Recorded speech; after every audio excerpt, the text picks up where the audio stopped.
Masterizer.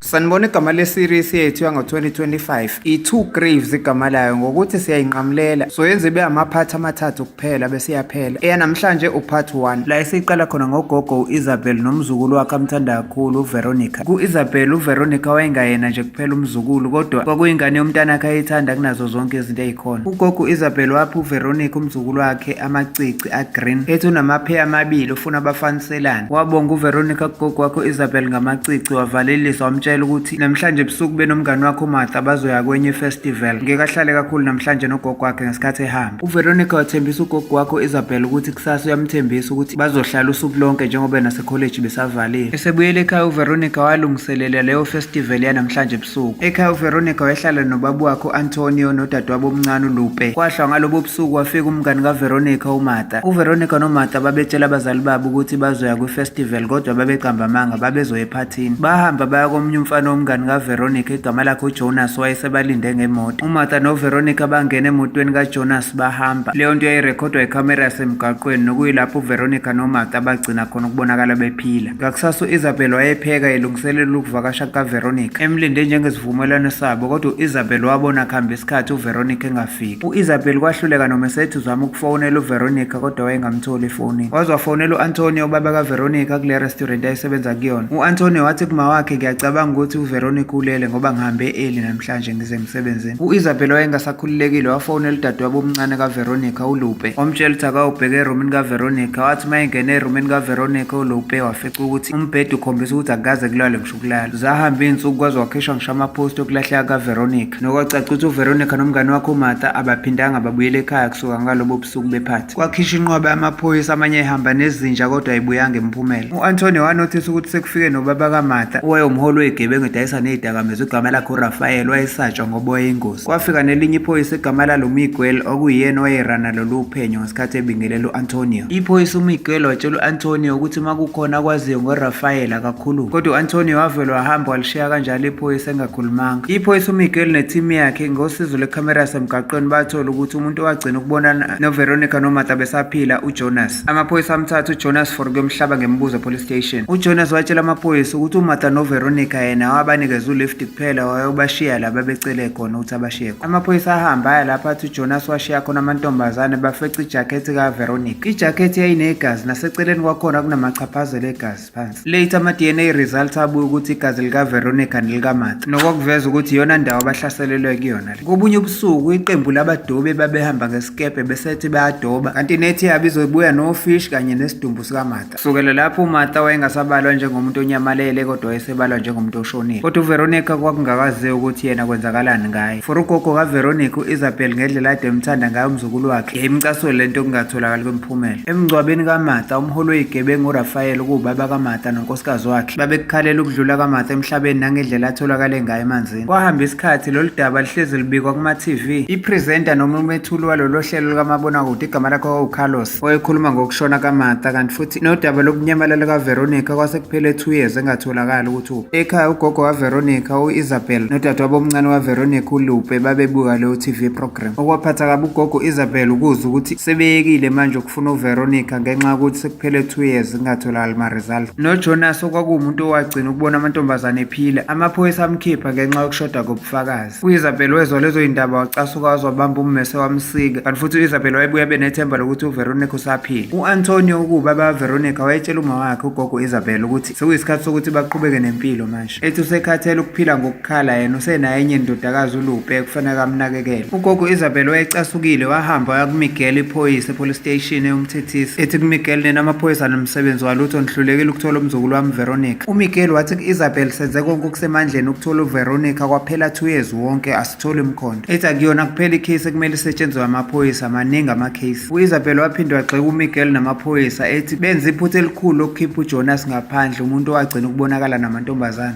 uMiguel watshela u-Isabel ukuthi abukho ubufakazi obuhlanganisa uJonas nokunyamalala kwamantombazane ngaphandle kokuthi wabanikeza ulift kuphela. Ngokuqhubeka kokuphikisana kagogo Isabel nephoyisa uMiguel, u-Isabel waze watshela iphoyisa ukuthi useqala nokusola ubaba kaMartha uRafael njengoba umholi wemgulukudu, ethi kungenzeka ukuthi uRafael njengoba epowerful kanje unezitho eziningi uRafael ebeyithagethe indodakazi yakhe uMartha kwaze kwachaphazeleka umzukulu wakhe uVeronica ongenacala ngenxa yokuthi ube umngani kaMartha indodakazi yesigebengu. Kodwa uMiguel wayechitha lezo zinsolo ka-Isabel ethi abukho ubufakazi obungahlanganisa leyo nto. U-Isabel waze wacabanga ukuthi kungenzeka ukuthi leli phoyisa ekuthiwa uMiguel liyamsaba uRafael, kodwa uMiguel wakucacisa ku-Isabel ukuthi cha akamsabi. Ugogo Isabel ngokungafuni ukugive up wahamba wayemzini omuhle omkhulu kaRafael. U-Isabel wamqonda uRafael embuza ukuthi yikuphi akwaziyo yena. uRafael watshela u-Isabel ukuthi akukho angakwenzanga yena, usekwenze konke ukuzama ukufind out ukuthi ingane yakhe uMartha yabulawa ubani nokuthi uVeronica umngani wayo wanyamalala washonaphi. Ethi uRafael, nami njengawo wonke umuntu angitholanga lutho. Ngosuku olulandelayo u-Isabel esemzini wakhe wabhala imeseji ngendlela yakudala ngokuthatha ama-letters noma amagama bathatha kophisi bama-newspaper wabahlanganisa wabhala kwaphuma imeseji. Kwakhala ibheli yegate wahamba wobheka u-Isabel wathola ukuthi kwakuwumfana omncane uBeltron wayejwayele ukufika ezokwenza izifundo ze-practice yokudlala upiano efundisa ugogo Isabel. Esaqhubeka nokudlala upiano uBeltron, ngokuhamba kosuku kwafika uCafarino, enye indoda esikhulile eyomngani ka-Isabel eyayizomsiza ngokumlekelela ukuklina engadini yakhe. Ngalobo busuku u-Isabel waya kwi-restaurant yendodana yakhe u-Antonio, bahlala khona noLupe udadewabo kaVeronica olahlekile. Ngalolo suku uLupe wayekade efike nereport yakhe yasesikoleni eyayiveza ukuthi uphase kahle, kodwa noma kunjalo zayisakuveza izimpawu zokuthi u-Isabel ukhonze kakhulu uVeronica lo lahlekile. Esedrive u-Isabel esebuyele ekhaya wethuswa ukubona ukuthi uJonas usedrive iskuta senye inkampani edeliver ukudla egama layo Eat Now. Kwathi ngakusasa u-Isabel wa-order ukudla kuleyo app ye-Eat Now esetshenzelwa uJonas. Ngokuhamba kwesikhathi kwafika iphoyisa uMiguel emzini kagogo Isabel. uMiguel esola u-Isabel ukuthi kungenzeka ukuthi uyena uthumela lezi zincwadi njengo-anonymous. Waphika u-Isabel kodwa uMiguel washo ukuthi kuyabonakala ukuthi ithunyelwe umuntu osemdala ngoba isebenzisa isitayela sakudala sokukhipha ama-letters ku-newspaper. uMiguel waqhubeka watshela u-Isabel ukuthi ngiyazi ukuthi awusakuthembi ukusebenza kwamaphoyisa, kodwa ngifuna ukutshela ukuthi senze konke okusemandleni ethu ukuthi sikutholele umzukulu wakho uVeronica. Ngalobo busuku u-Isabel wa-order inqwaba yokudla kule app ye-Eat Now. Ngendlela okwakufika kaningi ngayo kuyabonakala ukuthi wayengakuthengeli khona ukulamba, kodwa wayelindele ukuthi umuntu owayezoletha i-delivery kwakuzoba uJonas, kodwa kwakuvele kufika omunye umuntu ohlukile. Ngendlela kwase kukuningi ngayo ukudla eku-odile, ugogo Isabel wagcina ebuzile kule ntombazane eyayizodeliver ukuthi uyamazi uJonas. Wavuma ukuthi uyamazi uJonas kodwa akanayo i-contact information yakhe. Kodwa lo sisi watshela u-Isabel ukuthi uJonas ubuyenza omunye umsebenzi we-night shift e-fish market, okuyimakethe yofish engasolwandle. Wahamba wafika ngempela lapho u-Isabel ebusuku ngesikhathi embona uJonas elekelela abadobi ukuphekha bona lobo fish ababefika nabo. Enze emlinde ukuthi azaqede, nokwathi uma eseqede ishift yakhe uJonas esehamba, u-Isabel wamlandela, kodwa kunokuthi aye ekhaya uJonas wahamba waya esikebheni ayesehlala kusona ngoba wayengasahlala ekhaya. U-Isabel walandela la kade kuhamba khona uJonas, naye ugogo waze wafika wasigibela leso sikebhe. Esefikile u-Isabel wakhipha ummese esikhwameni sakhe wawuphatha ngesandla, kodwa uJonas washesha wambona lo gogo wam-overpower wamphuca ummese. Kwathi uJonas esebonile ukuthi ugogo kaVeronica waxolisa angamenza lutho, kodwa kunalokho uJonas wenzela ugogo itiye wamlethela namakhekhe wasemtshela ukuthi ngiya-understand ukuthi uzelanga ukuzothola impendulo. Wabuza u-Isabel kuJonas ukuthi kwenzakalani kuVeronica benoMartha since kuyena uJonas wagcina ukubonana nabo bephila. Ugogo wabuye wasola nanokuthi naye uRafael u-involve ngoba umholi wezigebengu ubaba kaMartha. uJonas wakhuza u-Isabel ngobungozi kukaRafael ukuthi akazame ukudlalela kude noRafael ngendlela eyingozi ngayo. uJonas watshela u-Isabel ukuthi 2 years kusanda kulahleka amantombazane uRafael wakwama-interrogator wamthotsharisha kabuhlungu, ethi ngahlala isikhathi eside ngithumbile, wazi wangidedela sengalimala kakhulu, ethi ngangiphuka inqwaba yamalungu omzimba namathambo, ethi efuna ukungenzela sure ukuthi health condition yami iba critical akekho yophinda ngiqashe. Ethi Jonas ingakho ngagcina sengiphila lempilo ukuthi ngisebenze imisebenzi engasile, ngingasalali nasendlini sengilala emkhumbini. Ethi uJonas uRafael wazi wangidedela ngokuthi naye sebona ukuthi angikho involved ekulahlekeni kwamantombazane. uRafael watshela ugogo ukuthi kwenzakalani ngalobo busuku, ethi uVeronica wangicela ilift ngalobo busuku. Ethi uJonas ngangimazi uVeronica kodwa le ntombazane ayahamba naye kuthiwa uMartha ngangiqala ukuyibona ngingayazi. Ethi uJonas uVeronica wangitshela ukuthi kukhona umuntu abayohlangana naye kodwa bangitshelanga ukuthi ubani. Ethi uJonas sesihamba endleleni uVeronica washintsha amacici, wakhumula ewagqokile wagqoka amanye ayi-green, nokuyilapho uIsabel acabanga khona ukuthi ilawo kade wanika yena umzukulu wakhe. Kodwa into eyathusa ugogo into eyashiwo uJonas ukuthi wathi uVeronica akawathandi lamacici, ethi mabi kodwa ngiwagqoka ngoba ngiwaphiwe umuntu umuntu obalulekile empilweni yami. Ethi sesifikile la bathi bayakhona ngabashiya khona. Ethi uJonas nami ngagcina lapho kubabona. Wahamba uIsabel wawulala waze wavuka ngakusasa sevuka late. Nokwase kuyisikhathi sokufika kaBeltron umfana wayefundela ukudlala upiano. uIsabel wavuka wagqoka amacici ayefana nalawa kade wapha umzukulu wakhe uVeronica. uBeltron wancoma amacici kagogo wamtshela ukuthi amkhumbuza uVeronica. Lokho okuncoma kaBeltron esikhundleni sokuthi kumjabulisa ugogo kwavele kwamcasula ngoba kwashintsha yonke into. Wasola lapho uIsabel ukuthi kungenzeka ukuthi uBeltron uyena umuntu wokugcina ukubona uMartha benoVeronica besaphila. Ugogo wahlanganisa inkulumo ukuthi uthe uJonas uVeronica wagqoka lawo macici agreen esemotweni yakhe. uIsabel wacabanga ukuthi futhi wamupha lawo macici uVeronica ngalo lolu suku anyamalala ngalo. Ugogo wayezimcasula lenkulumo kaBeltron wavele wathatha amaphilisi wahlanganisa ndawonye wahlanganisa wadrag itiye walengeza umfana omncane uBeltron ukuthi aliphuze. Waliphuza lapha itiye uBeltron waqhubeka nokudlala upiano. Ngokuhamba kwesikhathi ama-drugs adlala indima yawo wamshaya phansi waquleka. Esequlekile uBeltron wafika uIsabel ugogo wambopha izandla ney'nyawo embhanqa nalo piano lekade elidlala. Waphapha emequlekeni uBeltron esedizi waphuthuma lapho ugogo semhlaba ngembuzo. Embuza ukuthi wambonaphi uVeronica egqoka amacici agreen. uBeltron watshela ugogo ukuthi akazi lutho wena wathi uVeronica unamanga. uVeronica noMartha wababona wena sebehliswe imoto kaJonas. uBeltron waqhubeka nokuphika etshela ugogo uIsabel ukuthi uyamsukela. Lokho kwaze kwamcasula kakhulu uIsabel waze wahamba ugogo wawulanda isando etshela uBeltron ukuthi uma ucabanga ukuthi ngiyasaba ukuphahlaza ngesando mina unamanga. Waqala lapho uIsabel washaya idolo likaBeltron elishaya iphindaphinda ngesando. Es el que me vas a ayudar. Isabel, habla, habla.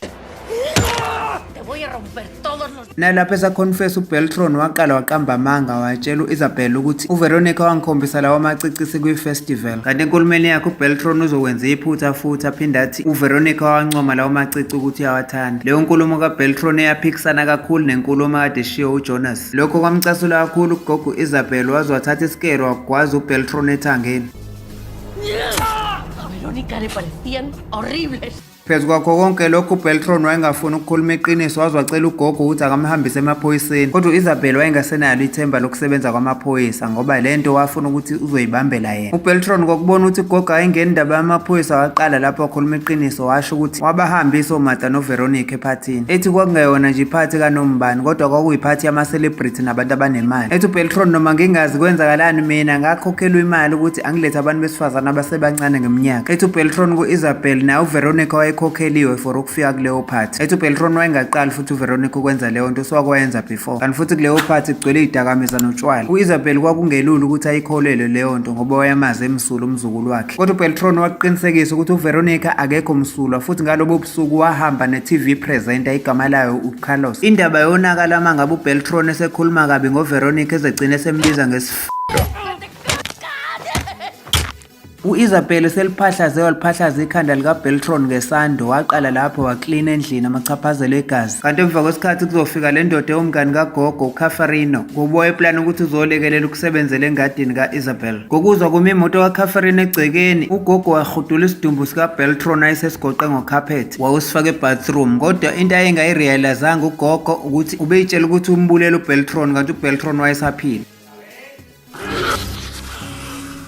Ikhehle luKafarino lalchama ugogo laliphethe lelo pipe lizosebenza engadini limphathele neRose. Ugogo uIsabel wayesetatazela watshela uKafarino ukuthi ngiyakwazi ukusebenza njengamanje engadini ucela ahambe. Ethi ugogo naye khona lapho uthuma khona. Wathi sehamba uKafarino wa-invite isalikazi ukuthi baye emculweni weopera ndawonye bobabili. Wavuma uIsabel kanti ngaphakathi ebathroom uBeltron wayeshawe ngesanda ekhanda wakwazi ukukhipha iselfone yakhe wafonela i911 amaphoyisa. Ngokuthi guys summarize iseries njengamanje sekugcineni kapart 1 sicela ulindele upart 2 ozolandela. Njengoba bengichazile ekuqaleni ukuthi izoba amapart amathathu kuphela. Siyayibeka lapha namhlanje ungaphuthelwa episode elandela upload kungekudala. Thank you for watching Storiza TV and please don't forget to like, subscribe and hit the notification bell for more videos like this.